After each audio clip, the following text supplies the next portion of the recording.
My name's Dan Uphoff, and this is a 1972 Datsun 510.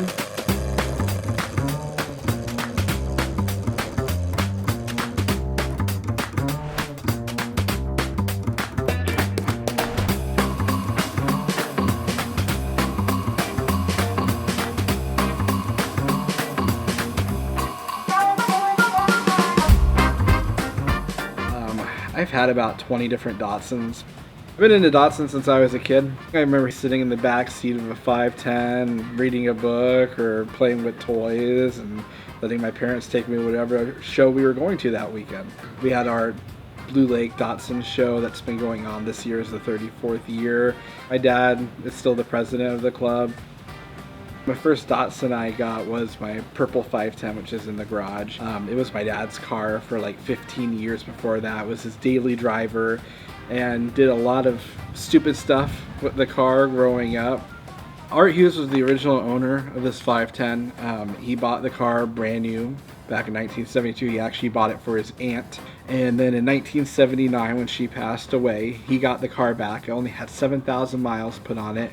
He decided that I'm going to leave this car as is, and he just left it all original. And that's just been his thing through all those years, like running around with the stock showroom quality 510, which to him, he said, you never saw that anymore. Everybody that got a 510, the first thing they did is they lower them, they put different wheels on them. You know, the moment they got it, they started modifying it. So seeing a non-modded car that's in original condition, to him, that's what he enjoyed about the car. Yeah, I have a binder full of paperwork. He gave me gas receipts. He gave me every service record on the car back to 1972. He even had like his original dealer slip. He had laminated the original 100,000 mile buyback guarantee from Brasso Datsun. Yeah, he kept everything on this car. Every single record that he could have, he kept. Well, when Art wanted to sell the car, he had it up for sale. He had a couple different people look at it up there. One person talked about wanting to put in a 5-speed and start modifying the car, and then another family wanted to buy the car for their son for his first car. And just hearing all this, just Art, he didn't want it. So he actually sent my dad a letter just saying, will you please buy the car?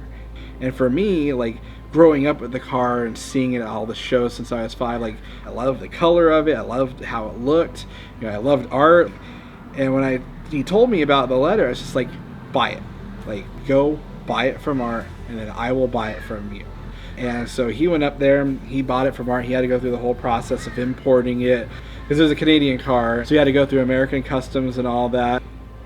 The thing I remember him telling me that really got to him was when he left Art at the border, and he remembers Art tearing up as he drove off with the car. You know, the car had always been with him since, you know, the late 70s, and he was at every show every single year.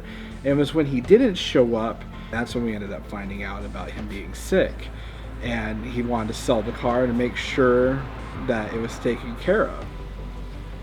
There's been a good amount of trophies. I have 2 big boxes of Arts that were just full. I have a few that I've won with the car, but to me it's not as much about winning a trophy as just taking the car and having fun with it. My next plans for the car are just to leave it the way it is and just continue maintaining it the way it is. I've told my wife and other people a lot of times I don't feel like it's even my car. I feel more like the caretaker of the car. Like, I feel like it's still Art's car. I'm just the one looking after it for him for right now. To me, it's like a time capsule. I want to preserve it just the way he did.